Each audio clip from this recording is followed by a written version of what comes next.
الحمد لله نحمده ونستعينه ونستغفره ونعوذ بالله من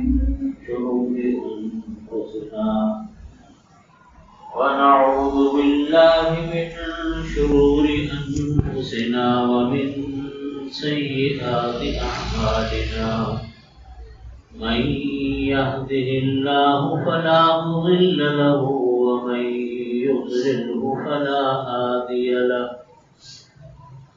وأشهد أن لا إله إلا الله وحده لا شريك له وأشهد أن سيدنا وسندنا ومولانا محمدا عبده ورسوله وقال الله تعالى في القرآن المجيد والعصر إن الإنسان لفي خسر إلا الذين آمنوا وعملوا الصالحات وتواصوا بالحق وتواصوا بالصبر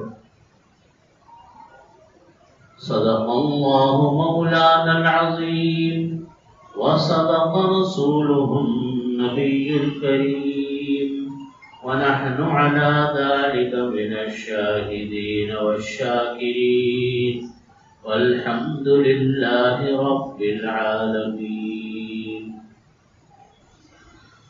بزرگان محترم، برادران عزیز، میں نے پچھلے سے پیوستہ جمعے کو سورۃ العصر پر بات شروع کی تھی اور ترجمہ ہم نے یہاں تک کیا تھا والعصر ان الانسان لفی خسر.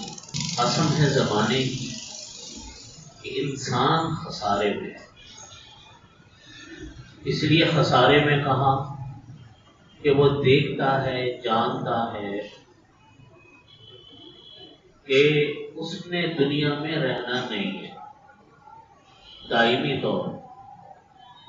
محدود وقت کے لیے ہر شخص کی آمد ہے. کتنا بڑے سے بڑا انسان، اللہ کے نبی سے بڑا کون ہوگا دنیا میں؟ وہ سب ایک اپنا محدود وقت لے کر دنیا میں. جس طرح خالی ہاتھ دنیا میں آئے اسی طرح خالی ہاتھ قبر میں اتریں گے. یہ بھی سب جانتے ہیں.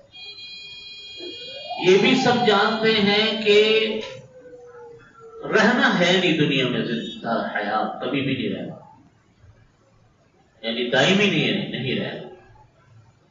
اس کے باوجود دنیا کے اندر اتنی مشغولیت، اتنا انہمام کہ اسی دنیا کو سب سمجھ بیٹھے. اتنا انہمام کہ ایسے لگے دنیا کے چکروں میں کہ اللہ کے حکموں کو بھی بھول گئے، اللہ کی باتوں کو بھی بھول گئے، نبی علیہ السلام کی فرمان کو بھی بھول گئے اور دن رات بس دنیا کمانے کے چکر میں لگ گئے. نہ حلال کی فکر، نہ حرام کی فکر، کسی چیز کی فکر نہیں، بس دنیا دنیا. اس کو کہا کہ انسان لفی خسر، کہ انسان خسارے میں ہے. یہ خسارے والے کام تو ہیں کہ آخرت کو ہی بھول گئے، وہاں کی کوئی تیاری نہیں ہے، وہاں کی کوئی فکر ہی نہیں ہے، وہاں کا کوئی ذکر ہی نہیں ہے. پھر آگے اللہ تعالیٰ فرماتے ہیں کہ ان 4 قسم کے لوگوں کو فرمایا قرآن کریم میں اللہ رب العزت نے کہ یہ 4 قسم کے لوگ ہیں، وہ خسارے میں نہیں. نمبر 1 الا الذین آمنوا وعملوا الصالحات. وہ لوگ جو ایمان لائے، 4 کام کرنے والے لوگ، 4 کام کرنے والے لوگوں کو فرمایا کہ وہ خسارے میں نہیں. نمبر 1 جو لوگ کے ایمان لائے، وعملوا الصالحات، اعمال صالحہ کیے، نیک اعمال کیے. ایمان بنیاد ہے، ایمان کے بغیر کوئی عمل انسان کا قابل و قبول نہیں. اعمال صالحہ اس کے بعد، اس سے پہلے، ایمان سے پہلے کوئی نیک عمل ہو سب بیکار، آخرت میں اس کا کوئی بدلہ نہیں. تو پہلی چیز ایمان، دوسری چیز اعمال صالحہ. تیسرا کام تواصو بالحق و تواصو بالصبر، حق کی نصیحت کرنا، حق کی نصیحت کرنا، و تواصو بالصبر، اور صبر کی نصیحت کرنا۔ جو انسان یہ چار کام کرے گا وہ انسان خسارے میں نہیں۔ حق کی نصیحت کیا ہے؟ اور حدیث شریف میں نبی کریم صلی اللہ علیہ وسلم نے فرمایا کہ من رأى منکم منکرا فلیغیرہ بیدہ فإن لم یستطع فبلسانہ فإن لم یستطع فبقلبہ وذلک اضعف الایمان۔ فرمایا نبی کریم صلی اللہ علیہ وسلم نے، تم میں جو انسان کوئی برائی ہوتی بھی دیکھے، من رأى منکم منکرا، تم میں جو انسان کوئی برائی ہوتی بھی دیکھے، فلیغیرہ بیدہ، اس کو اپنے ہاتھ سے ختم کرے، اس کو کوشش کرے کہ اپنے ہاتھوں سے، جس کے اندر انسان کو کسی جگہ پر طاقت ہے، صاحب اقتدار ہے، یا اپنے دفتر میں ہے، اپنی دکان میں ہے، اپنے کاروبار میں ہے، جہاں اس کی بات چلتی ہے اور اپنی بات وہ منوا سکتا ہے، اس انسان کو چاہیے کہ ہاتھوں سے وہ اس برائی کو ختم کرے۔ اس کو معلوم ہے پورا عملہ میرا ہے، میری بات چلے گی، میرا دفتر ہے، میں اپنے دفتر کا افسر ہوں، میری بات یہاں پر چلتی ہے، میرا گھر ہے، اپنے گھر میں انسان برائی دیکھ رہا ہے، اپنے بچوں میں، اپنے گھر والوں میں برائی دیکھ رہا ہے، لیکن زبان سے کچھ نہیں کرتا۔ یہ ہے حق کی نصیحت۔ من رأى منکم منکرا فلیغیرہ بیدہ، جو انسان کسی برائی کو دیکھے تو وہ اس کو ہاتھوں سے بدلے۔ یہ پہلا درجہ ہے، ہاتھ سے بدلنے کا حکم اس جگہ پر ہے جہاں انسان کا کوئی اقتدار اور اختیار چلتا ہے۔ فَإِن لَّمْ يَسْتَطِعْ فَبِلِسَانِهِ، ہاتھ سے اور اپنے اختیار سے بدل نہیں سکتا تو اپنی زبان سے لوگوں کو کہے، لوگوں کو سمجھائے۔ سمجھانے کے دو طریقے ہوتے ہیں، ایک انفرادی طریقے سے، جیسے مجمع میں بات کہی جا رہی، بیانات میں، دروس میں بات کہی جاتی ہے، اور کبھی تنہائی میں سمجھائی جائے کہ دیکھو بھائی یہ گناہ کا کام ہے، یہ کام مت کرو، یہ غلط کام ہے، یہ کام مت کرو، یہ آمدنی حرام ہے، یہ کام حرام ہے، طریقہ غلط ہے، یہ کام نہیں۔ بلب یہ سفید بلسان، زبان سے تو انسان کہہ سکتا ہے، سمجھا تو سکتا۔ آج ہم لوگوں نے اپنے بچوں کو ٹوکنا چھوڑ دیا۔ آپ دیکھیے آج ہم اپنے بچوں کی ذہن سازی کہاں کرتے ہیں، ہم اپنے بچوں کو لے کے بیٹھتے کہاں ہیں؟ رمضان گزر گیا، شوال گزر گیا، ذی الحجہ گزر گیا، اپنے بچوں کو یہ تک نہیں بتایا کہ ان مہینوں کی اہمیت کیا ہوتی۔ محرم گزر گیا، لوگ سمجھتے ہیں کہ محرم تعزیہ نکالنے کے لیے آتا، جلوس نکالنے کے لیے آتا، حالانکہ نبی کریم صلی اللہ علیہ وسلم کی تعلیمات دوسری ہے محرم کے لیے۔ حضرت حسین رضی اللہ عنہ کے ساتھ کیا واقعہ پیش آیا، کتنا بڑا ظلم حضرت حسین رضی اللہ عنہ کے ساتھ ہوا کربلا کے مقام پر، کیا واقعہ تھا؟ اپنے بچوں کو بتاؤ تو صحیح۔ بچے نماز نہیں پڑھتے، ماں باپ بے فکر ہے کہ نہیں پڑھتے، کون کہتے، کون کہے گا ان کو، کون کہے گا؟ ماں باپ نہیں کہیں گے تو کون کہے گا؟ اور کون آئے گا دنیا کہنے کے لیے؟ نبی کریم صلی اللہ علیہ وسلم کے بارے میں لکھا کہ صبح کو تو سبھی اٹھتے تھے تہجد کے وقت میں، تو فجر کی نماز سے پہلے حضرت عائشہ، حضرت فاطمہ رضی اللہ عنہا کی شادی ہو چکی تھی حضرت علی رضی اللہ عنہ سے، ان کے گھر جا کر اٹھاتے تھے ان کو، حالانکہ معلوم وہ سب تہجد گزار تھے، لیکن بحیثیت ایک باپ کے ان کو یہ فکر تھی کہ ہو سکتا ہے کہیں سوتے نہ رہ گئے ہوں۔ وہ تو بچپن سے، بچے تو جو ماحول دیکھتے ہیں بچے تو وہ سیکھتے ہیں۔ جب بچے دیکھتے ہیں کہ اپنے والد کو کہ میرے والد تہجد میں اٹھتے ہیں تو بچے بھی اٹھے تھے۔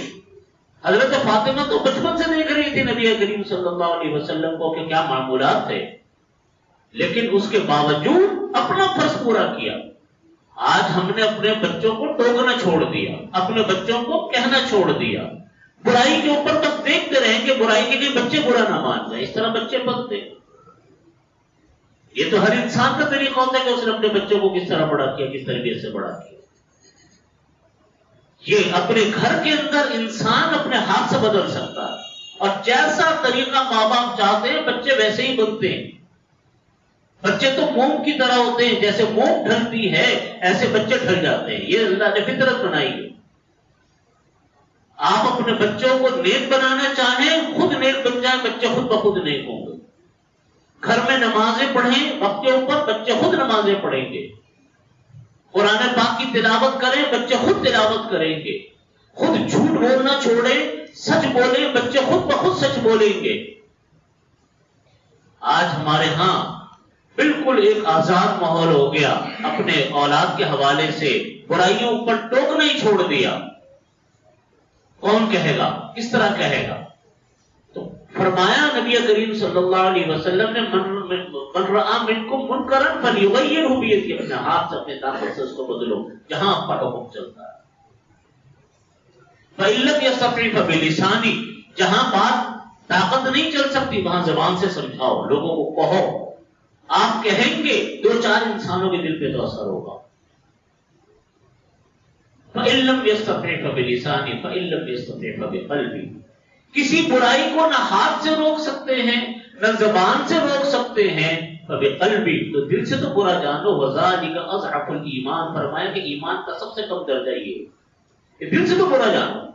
کوئی ایسی جگہ پر ہے کہ آپ کچھ نہیں بول سکتے، زبان نہیں کھول سکتے، لیکن اس کو آپ دل سے برا سمجھیں.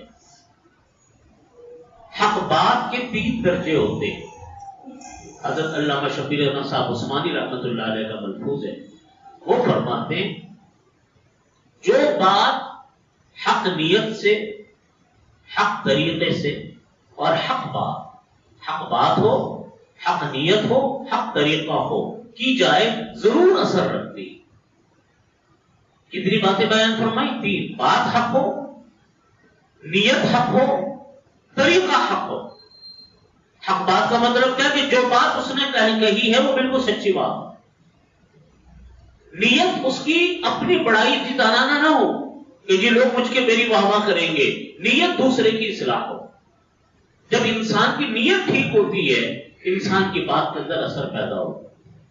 اچھی نیت سے جو کام کیا جاتا ہے اللہ تعالیٰ اس کام کے اندر برکت ڈالتے ہیں. آپ دیکھو پاس کام کو اللہ تعالیٰ کتنا بڑا بنا دیتے ہیں. ہوتا ہی نہیں ہوتا. چھوٹا سا کام شروع ہوا تھا، دیکھتے دیکھتے دیکھتے دیکھتے پھیلتا چلا گیا.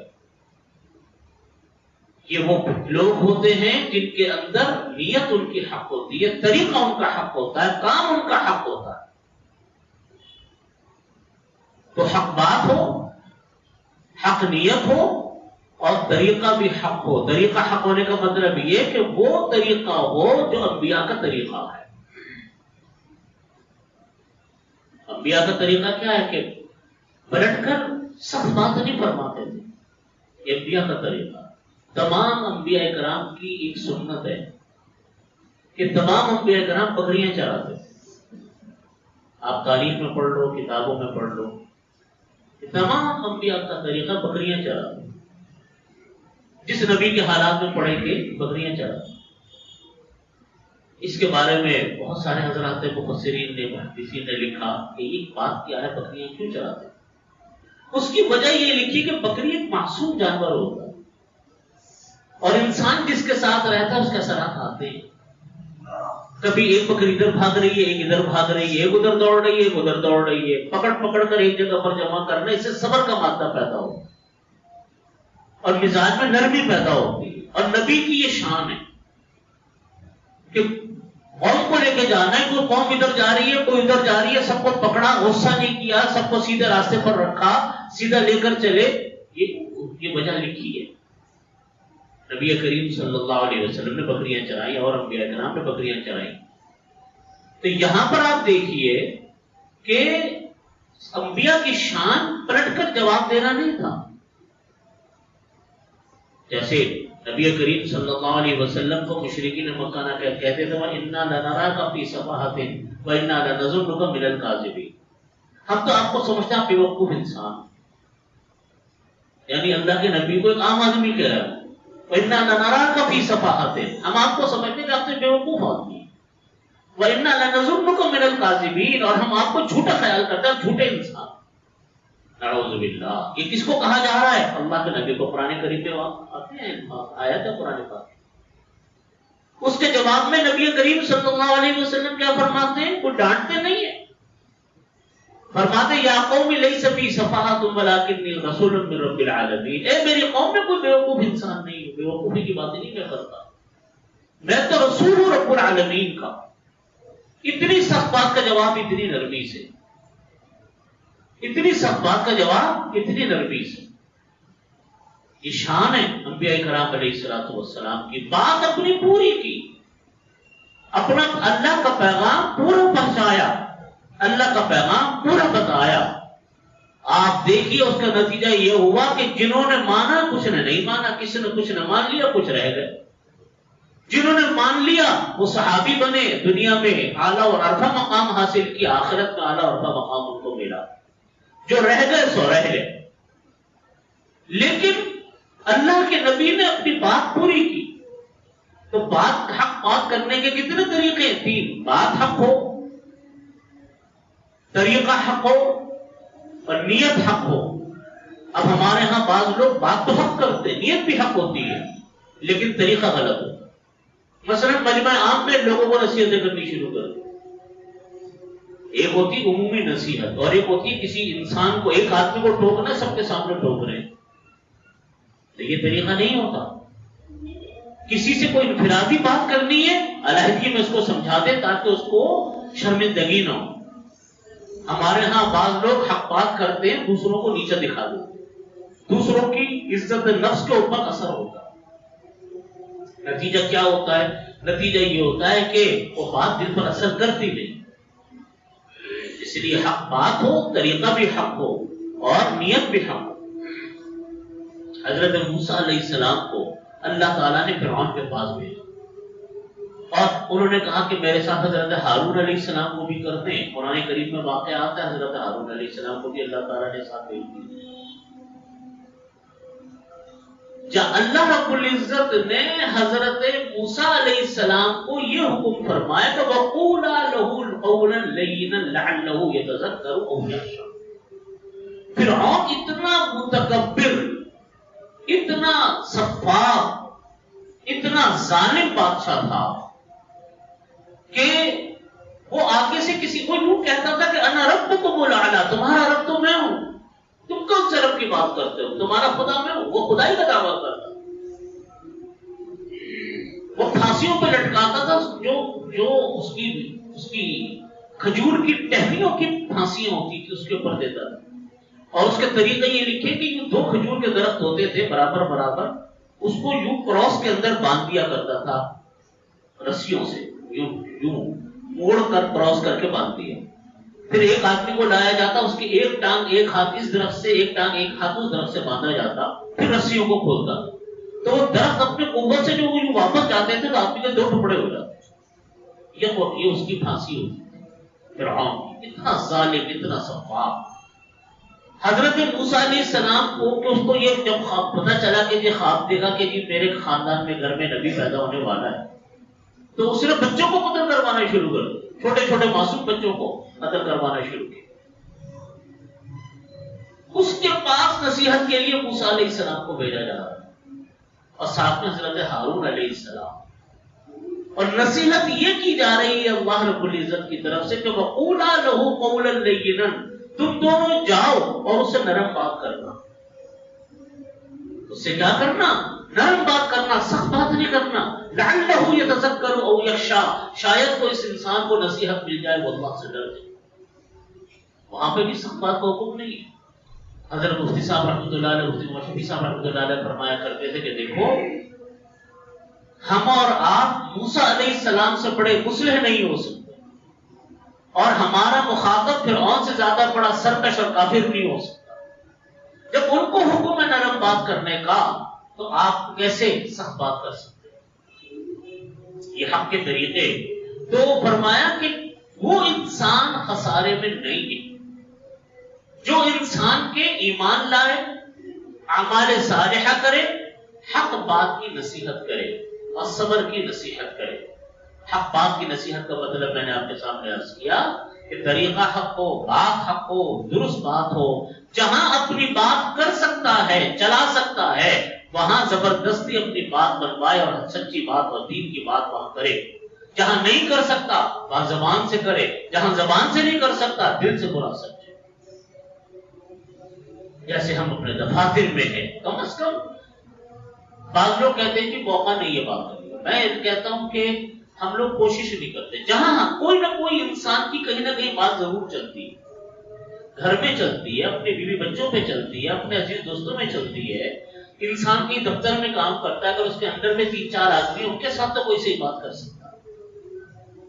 حق بات کو فروغ دیں، حق بات کی نصیحت کریں، حق بات دوسروں تک پہنچائیں.